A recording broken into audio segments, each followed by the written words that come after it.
बिस्मिल्लाहिर्रहमानिर्रहीम। अस्सलाम वालेकुम नाजरीन, मैं हूं डॉक्टर आमिर मसूर। आप देख रहे हैं मेरा यूट्यूब चैनल। नाजरीन, कुछ दिनों पहले एक शादी हुई अमेरिकन ख़ातून और पाकिस्तानी लड़के की, जिसकी सोशल मीडिया के ऊपर एक धूम मची, एक चर्चे हुए और बहुत वायरल हुए।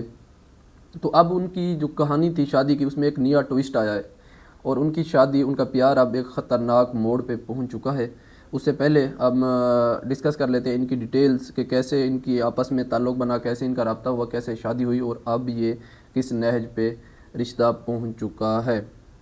नाजरीन, सोशल मीडिया के ऊपर इनका रब्ता होता है जो अमेरिकन ख़ातून है या जिसका नाम मैडे और जिसका ताल्लुक़ अमेरिका की सिटी शिकागो से है, और उसके बाद जो पाकिस्तानी लड़का है अपरदीर का, जिसका नाम साजिद ज़ेब है।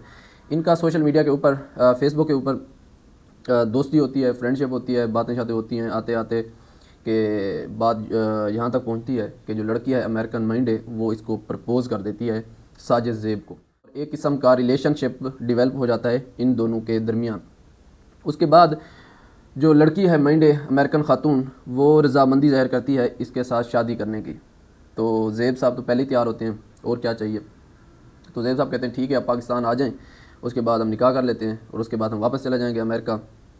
देखें चक्कर पता क्या था सारा। अब देखें दोनों तरफ मकासद डिफरेंट थे। लेकिन प्यार होना, अपरदीर के अंदर इतनी प्यारी ख़वातीन हैं, इतनी प्यारी लड़कियां हैं, उसको इधर किसी के साथ प्यार नहीं हुआ। प्यार हुआ तो अमेरिका जाके एक लड़के के साथ हो जाता है। तो ये प्यार नहीं था, क्योंकि पाकिस्तान के अंदर इतनी बेरोज़गारी है तो कोई भी हमारे नौजवानों को ईज़िली ट्रैप कर सकता है। अब थे दोनों तरफ मकासद, लेकिन थे डिफरेंट। अब जो पाकिस्तानी लड़का है साजिद ज़ेब अपरदीर का, उसके मकासद क्या थे कि शादी करूंगा, मुझे नेशनलिटी मिल जाएगी अमेरिका की। और आपको पता है आजकल पाकिस्तानियों का जो अमेरिका का वीज़ा लगवाना या अमेरिका की नेशनलिटी ये ख्वाब बन चुका है और पाकिस्तानी तरस रहे हैं। तो इसके लिए इससे बड़ी ऑफ़र और क्या हो सकती थी। तो ये तो भाग के इसने एक्सेप्ट की वो प्रपोज़ल, ठीक है भी मैं शादी कर लेता हूँ, उसके बाद मुझे ले जाना अमेरिका, मुझे नेशनलिटी मिल जाएगी। लेकिन दूसरी तरफ देखें, उसको पूरे अमेरिका के अंदर, अमेरिका एक ऐसा कंट्री है जहाँ पे पूरी दुनिया रह रही है, पूरी दुनिया से लोग वहाँ पे रह रहे हैं। वहाँ पे उसको किसी से प्यार नहीं हुआ, उसे कोई लड़का पसंद नहीं आया तो वो पाकिस्तान का एक अपरदीर का लड़का, उसको एक यूसुफ पसंद आ गया। लेकिन उसके भी इसके पीछे मकासद थे, वो डिफरेंट थे। ये सारी चीज़ें एंड में जाकर डिस्कस करते हैं। तो वो कहानी मुख्तसर, वो लड़की पाकिस्तान आ गई निकाह करने के लिए, यहाँ पे पहुँची तो उसका बड़ा इस्तकबाल किया गया, बड़े चर्चे हुए। उसके बाद साजिद ज़ेब ने उसे कहा कि आपको मेरे साथ शादी करने के लिए कलमा पढ़ना होगा, क्योंकि मुसलमानों के अंदर निकाह ऐसे नहीं होता, क्योंकि आप गैर मुस्लिम हैं। तो आप पहले कलमा पढ़ेंगी, मुसलमान होंगी, उसके बाद आपका और मेरा निकाह होगा। तो वो मान गई, तो उसने कलमा पढ़ लिया। कलमा पढ़ने के बाद वो मुसलमान हो गई। उसने अपना नाम माइंडे से चेंज करके जुलेखा रख दिया।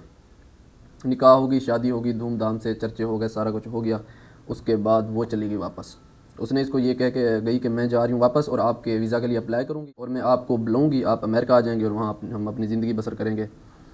तो वो खातून चली गई वापस। अब 2 महीने गुजर गए, कोई वीज़ा ना आया अमेरिका से और साजिद ज़ेब सब बहुत परेशान, कॉलें करते, रब्ता ना हो, ये और रब्ता हो तो कोई बहाना मिले, इस तरह की।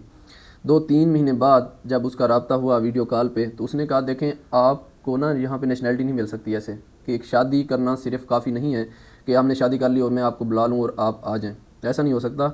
आपको इसके लिए यहाँ पे आपकी जॉब का होना लाजमी है। जब तक आपकी जॉब नहीं होगी तब तक आप इधर नहीं आ सकते। हालांकि ये सारा झूठ है।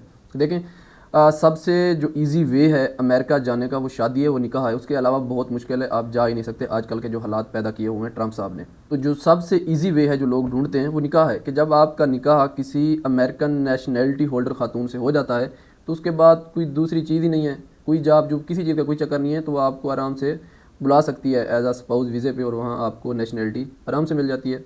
तो ऐसा कोई चक्कर नहीं है। लेकिन उसने इसको कहा कि आपका यहाँ जॉब पहले आपको ढूंढनी पड़ेगी, आपके लिए जॉब ढूंढूंगी, उसके बाद आप यहाँ आ सकेंगे और यहाँ के नेशनैलिटी होल्डर बन सकेंगे। तो जब ये जॉब की बात आई तो ज़ेब साहब के माथे पे पसीना आ गया, वो परेशान हो गए कि ये क्या हो गया मेरे साथ। देखें अभी बात सिर्फ 2 महीने पहले ला रहा कि हम भेज रही हूँ, उसके बाद बात आई किस चीज़ के ऊपर, जॉब के ऊपर। तो अब इस कहानी के 2 रुख हो सकते हैं, इसके अलावा तीसरा कोई रुख नहीं है। देखें जो प्यार पूर वाला है वो तो बिल्कुल नहीं है, ऐसा पॉसिबल ही नहीं है कि एक खातून वहाँ से उठे और यहाँ उसको प्यार हो जाए और शादी करने के लिए इधर है पाकिस्तानी मर्द से और फिर उसको वापस अमेरिका बुला ले और वापस चली जाए। ऐसा कभी नहीं हो सकता। देखना अभी चीज़ें क्लियर नहीं हुई, अगले कुछ दिनों तक हो जाएंगी और ये 2 चीज़ें ही हो सकती हैं, 2 इसके रुख हो सकते हैं इस कहानी के। नंबर 1 कि वो खातून किसी एजेंसी की एजेंट हो सकती है, जो कि 90% चांसेस हैं। और ऐसे बहुत सी तारीख के अंदर वाक़यात हैं। ऐसे कई इसराइल की जो एजेंसियाँ हैं उनकी वो ख़वातीन को यूज़ करते हैं एज अ हनी ट्रैप। ठीक है, वो जाके उनके जो मकासद होते हैं, उनकी जो दुश्मन कंट्रीज़ हैं वहाँ जाके वो लड़कियाँ शादी करती हैं। हत्ता कि ऐसी मिसालें मौजूद हैं कि आर्मी के जो ऑफिसर्स हैं उनके साथ शादी हुई हैं।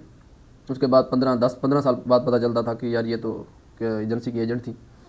तो ऐसे कई वाक़यात तारीख़ के अंदर हैं। तो पहले जो चांसेस ये हैं कि वो CIA की एजेंट हो सकती है।